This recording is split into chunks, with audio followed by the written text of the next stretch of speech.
오늘부터 가정에 대해서 함께 공부해 보실 텐데, 괴테는 왕이나 백성이나 가정에서 행복을 찾는 자가 가장 행복한 사람이다라고 했습니다. 왕이나 백성이나 가정에서 행복을 찾는 사람이 가장 행복한 사람이다라고 말했고, 러시아의 유명한 문호인 톨스토이는 가정에서 행복을 얻을 수 없다면은 어디에서도 행복을 얻을 수 없다라고 이야기를 했습니다. 그리고 영국의 철학자 무어는 사람은 그가 필요로 하는 것을 찾기 위하여 온 세상을 여행하다가 결국에는 집으로 돌아와 그것을 찾는다 라고 말했습니다. 이렇게 동서고금을 막론하고 가족 또는 가정은 가장 중요한 가치로 여기고 있습니다. 그래서 가족, 동양이나 서양이나 가족에 대해서는 아주 가장 중요한 걸로 생각하는데, 이러한 가족에 대한 개념이 지금 바뀌고 있어요, 많이. 오늘은 정산정 선생님이 세전에 밝히신 행복한 가정, 안락한 가정, 진화하는 가정, 세 가지로 밝혀주셨거든요. 행복한 가정, 안락한 가정, 진화하는 가정을 만들기 위해서 행하여야 할 부부의 도, 부모의 도, 자녀의 도, 형제 친척의 도를 배우기 전에 우리가 가지고 있는 가족에 대한 고정관념을 한번 점검해보고 다양한 가족의 형태에 대해서 이해하는 시간을 가져보도록 하겠습니다. 그래서 본격적으로 행복한 가정을 만들기 위한 방법을 공부하기 전에 가족이란 무엇인가에 대해서 오늘은 서로 이제 이야기해 볼 텐데, 우리 교도님들이 생각하기에 내가 아는 가족의 종류가 몇 가지나 되세요? 한번 불러볼까요? 몇 가지? 하은교는 아는 가족 뭐가 있어요? 대가족. 네, 대가족. 그리고 이제 학술 용어로 확대 가족이라고 해요. 또 기억나는 거 있어요? 핵가족. 그래요. 네.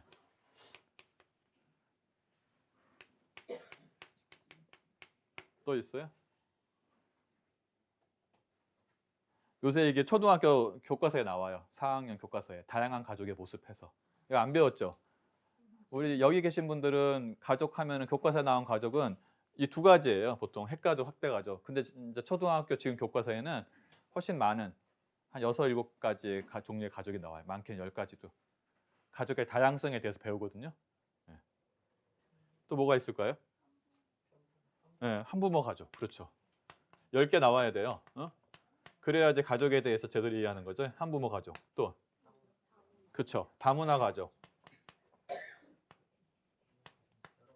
또 뭐가 있을까요? 그렇죠. 조성 가족. 조성 가족이 뭔지 알죠? 예. 할머니와 할아버지와 그 손자, 손녀가 이제 사는 가족이 조성 가족이에요. 예. 많이 있어요. 예. 또 뭐가 있을까요? 1인 가족은 이제 좀 달라요. 뭐냐면 1인 가구라 그러지 가족이라고는 안 해요. 가족은 둘 이상이 됐을 때 가족이라고 하거든요.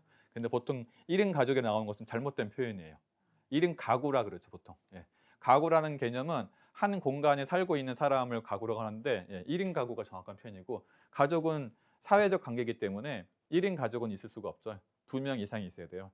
그럼 1인 가구는 가족은 아니고, 또 결성 가족은 그 가족의 이제 특성을 말하는 거죠. 예.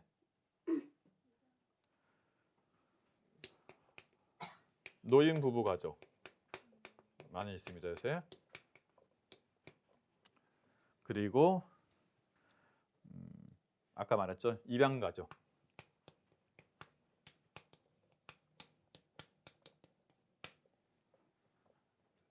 그 다음에 딩크족 들어봤어요? 딩크족?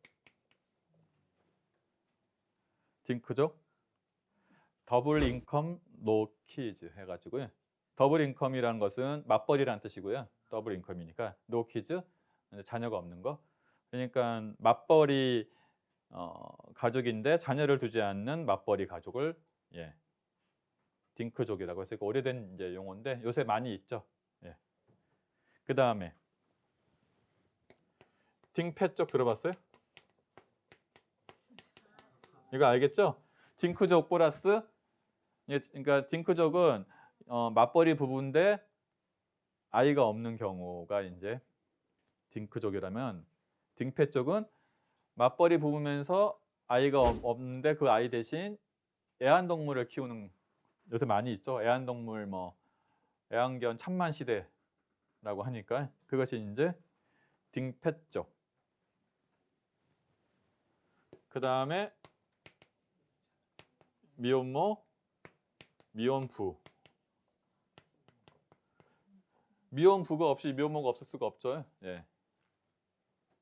근데 이제 미혼모만 얘기하는 것은 이제 좀 잘못된 가족에 대한 관념이고 자녀는 함께 만드는 거잖아요. 혼자 만들 수가 없는 건데. 예. 미혼모, 미혼부 가족이 있고요. 또 뭐가 있을까요? 예? 소년 가장. 예. 그럴 수 있겠네. 소년 가장. 그럼 조금 이제 이 중에 하나 들어갈 텐데.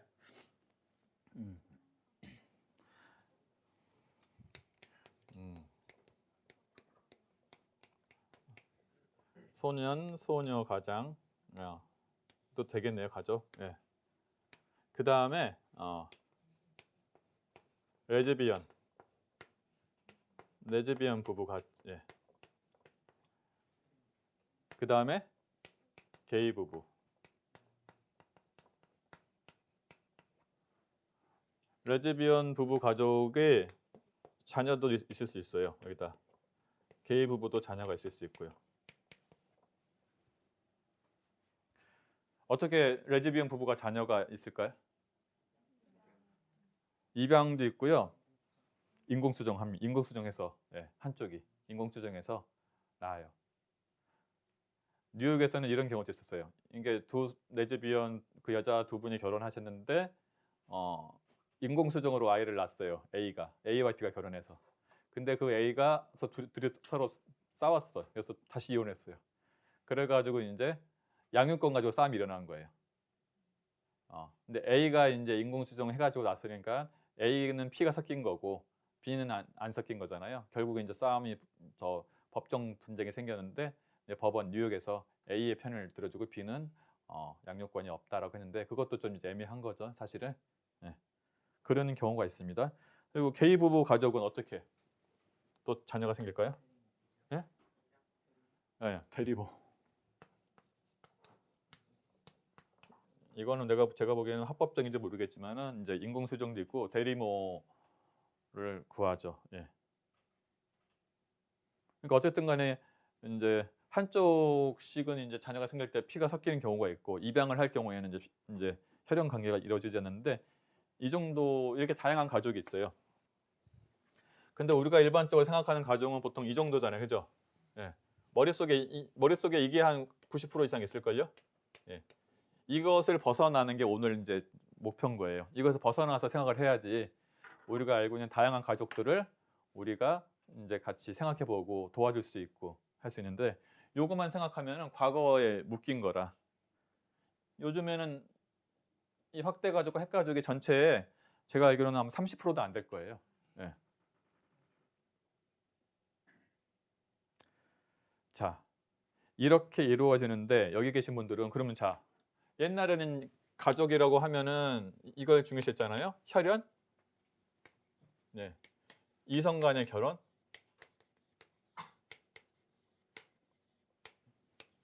이것이 이제 가족을 정의하는 것 대부분인데 우리 여기 계신 우리 교도님들은 가족에 대해서 어떻게 정의를 내리시겠습니까? 그 가족에 대한 정의에 따라서 내가 수용할 수 있는 가족에 대한 범위와 형태가 달라져요. 나는 이것까지는 가족이라고 생각하는 거예요. 지금 여기 계신 분들 중에서 자기가 가족이라고 생각하는 범위가 좀 다를 거예요. 여기는 이것도 어떻게 가족이냐고 생각하는 사람도 있을 거고. 예. 아까 이제 우리 또 힘사님이 결성가족 했었는데 요새는 결성가족이라는 말 잘 안 쓰거든요. 예. 그 듣는 입장에서는 그게 또 기분 나쁠 수가 있으니까. 예. 옛날에는 이렇게 한부모 가족 그러면 결성가족이라고도 했어요. 근데 한부모 가족이 다 결손 가족이 아닐 수 있잖아요. 양부모 가족보다 더 잘 살 수도 있어요. 그건 알 수 없는 거죠. 예. 가족의 외형적 형태가 가족의 건강성을 담보하지는 않기 때문에 알 수가 없는 거. 그래서 이제 이런 부분이 있는데 우리 준성 교우는 가족에 대해서 어떻게 정의를 내리겠어요? 가족이란 뭐라고? 그 본인이 생각하는 가족의 정의에 따라서 여기서 어디까지 가족에 포함되는지가 뭐가 옳은 것은 아니에요. 예. 그한 집에서 예. 가족 구성원이 어떤 성향을 띠냐에 따라서 그렇게 나눠지는 거. 본인 생각을 얘기해 보시면 돼요. 예. 예. 생각해 본 적이 없어. 예. 이거를 생각해야 돼요, 오늘은. 왜냐하면 그래야지 내가 가지고 있는 가족에 대한 틀이 바뀌든지 깨지든지 해야지 이제 가족에 대한 앞으로 할 것이 제대로 되거든요. 시대와 유리된 교리는 소용이 없어요. 예. 저는 한 집에 살면 한 공간에 있으면 가족이다. 그것도 뭐 좋은 정일 수도 있죠. 피가 섞이지 않아도. 되게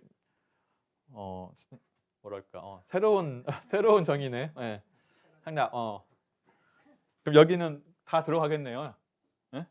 여기 있는 걸 다 포함할 수 있네 정의가. 예. 와 대단한데요? 훌륭한데요? 한 수 배웠는데 저가. 예.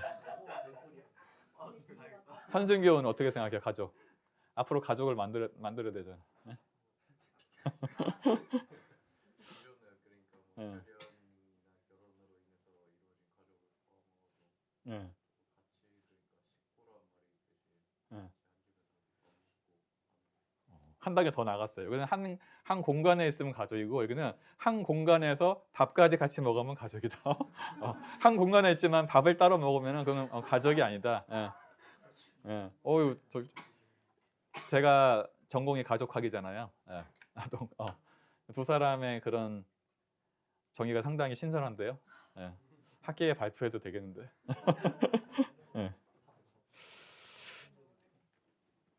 저는 이제 이렇게 얘기한 것은 여러분들이 가족에 대한 정의를 조금 더 유연하게 할 필요가 있다. 그래야지 많은 가족을 우리가 포용할 수 있잖아요. 내가 생각하는 가족에 대한 정의가 협소하면은 많은 가족들을 가족이 아니라고 바라볼 수가 있어요. 이건 가족이 아니네 할 수 있어요. 그러니까 이제 해야 되는데 자, 가족의 정의를 내리는 세 가지 법칙이 있어요. 가족이라면 이 세 가지 안에 법칙이 들어가거든요.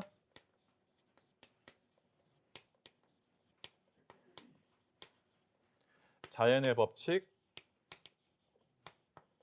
문화의 법칙, 그 다음에 법률의 법칙,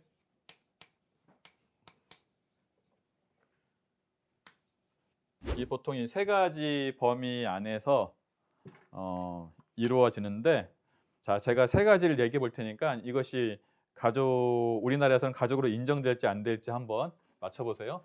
네. 제가 칠판을 넓게 써야 되는데 한쪽으로 썼네요. 자,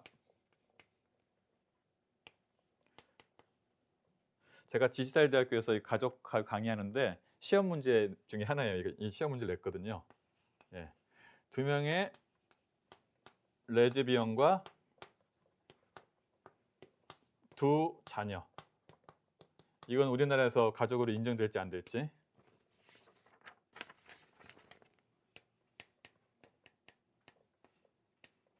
52세의 여성과 입양한 딸.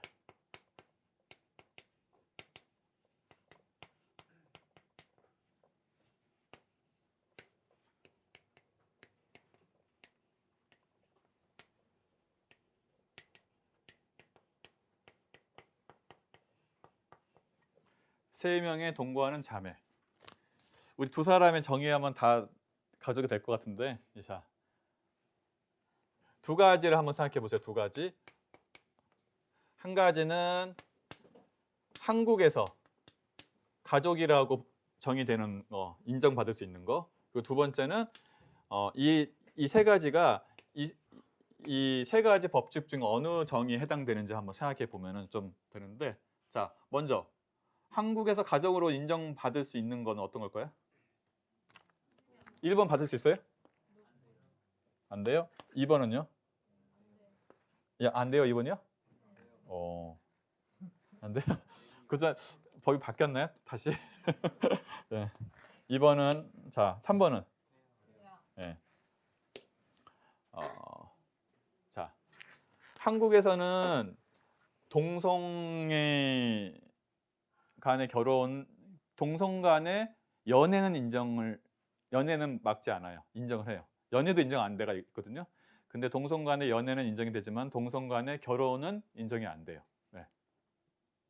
근데 그것이 이제 이 셋 중에 어디에 해당될까요? 네? 문화의 법칙이 좀 더 가까워요. 법률이기도 하지만은 예.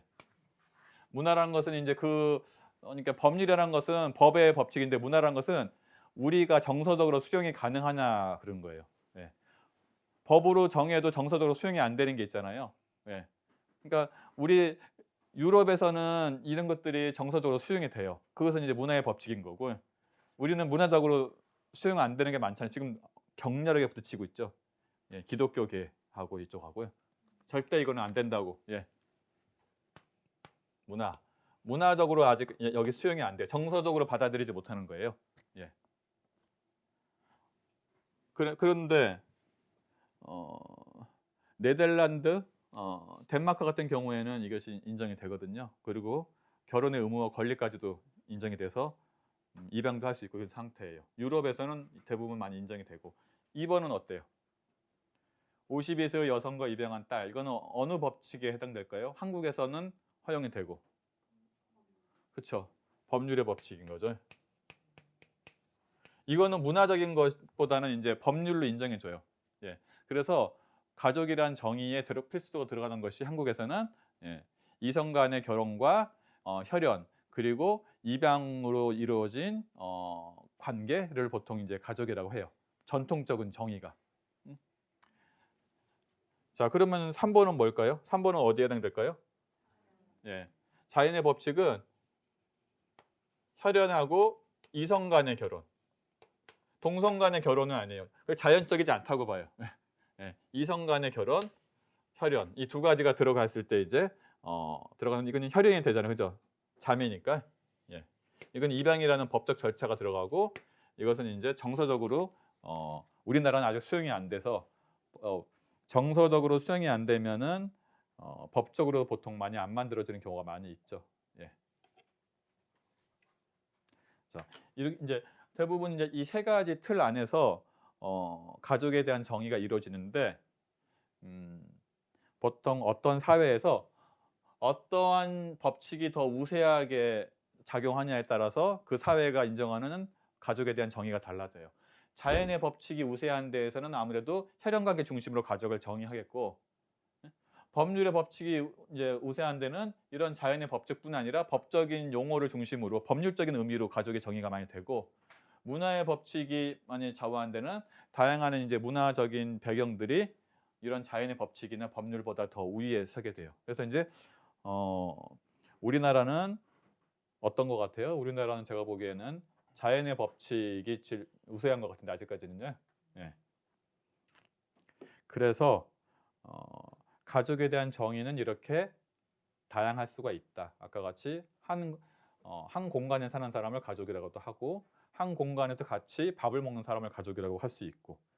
근데 이제 과거에는 가족이란 것을 혈연, 이성 간의 결혼 이걸 중심으로 많이 봤어요. 그래서 가족이란 것을 실체가 있다고 봤어요. 실체가. 여러분도 가족이란 것이 실체가 있어요? 이거부터 이제 깨야 되는데 가족의 실체가 있어요? 저 4인 가족인데 핵가족인데요. 네. 저 정토하고 제가 만약에 이혼한다 그러면은 그 순간 가족인가요? 응? 가족이라는 게 실체가 있어요? 그래서 지금은 가족이라는 것은 실체가 있는 것이 아니라 사고 방식이라는 얘기를 많이 해요.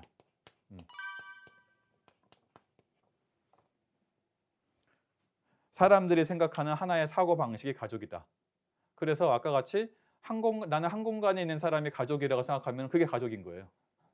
한 공간에서 밥을 같이 먹는 사람이라고 생각하면 그것이 가족인 거예요. 옛날에는 결혼을 하고 그다음에 혈연 관계가 있고 해서 뭔가 가족이라는 것이 실체가 있다고 생각해서 가족에 대한 집착이 강했잖아요. 근데 지금은 가족이라는 것이 생각에 따라서 그냥 이렇게 생각할 수도 있죠. 우리가 서로 간에 그 따뜻한 마음을 주고받는 관계가 가족이라고 생각할 수 있는 거잖아요. 요즘 학사에서 사는 사람들을 자기들 스스로 그 사람들을 가족이라고 보면 가족인 거잖아요. 그러니까 가족이라는 것은 실체가 없는 거예요. 내가 가족이라고 생각하면 가족이다 라는 것이 이제 현대에서 바라보는 가족에 대한 관점이거든요. 예. 이렇게 가족에 대한 관점이 상당히 유동적이고 실체가 없는 것으로 가고 있는데, 만약에 아직도 가족에 대한 관념을 어떤 틀 안에 묶어놓고 거기다 가족을 넣으려고 하면은 지금 새로운 세대나 현대 사회에 맞지가 않게 되니까 우리가 가족에 대한 그 개념을 좀 바꿔야 된다라는 것이 제가 첫 번째 이야기하는 것이고요. 그다음에 두 번째 발 것이 가족에 대한 개념이 바뀌니까 가족에 대한 가치관이 바뀌고 있어요. 가족에 대한 가치관이라고 하면은 결혼은 어떻게 해야 되고, 이혼하면 어떻고, 부모는 어떻게 봉양해야 되고, 자녀는 몇 명 낳아야 되고, 이런 것들이 가족에 대한 가치관인데, 재미있는 결과가 하나 있는데, 요즘에는 할머니하고 할아버지를 가족이 아니라고 생각하는 경우가 많이 있어요. 2011년 조사를 보면은 어디까지가 가족의 범위냐고 묻는 질문에 23.4%만이 친조부모를 가족이라고 응답했어요. 4명 중 1명은 친조부모를 가족이라고 생각했고 3명은 가족이 아니라고 생각한 거예요. 근데 이것이 손자녀도 그렇게 생각하고 할머니, 할아버지들도 그렇게 생각해요. 서로가 비슷하게. 예. 근데 이게 2005년도에는 63%가 조부모는 가족이라고 생각했어요. 2005년도에. 근데 이제 10년 사이에 이렇게 바뀐 거예요. 왜 바뀌었을까요? 같이 안 사니까. 같이 안 사니까. 연락도 많이 안 하니까. 예. 이렇게 시대는 변화하고 있고 사람의 의식도 변화하고 있고 가족의 정의와 형태도 이제 변화하고 있습니다. 그래서 이 시점에서 우리가 한번 돌아보아야 될 것이 오늘의 핵심이죠.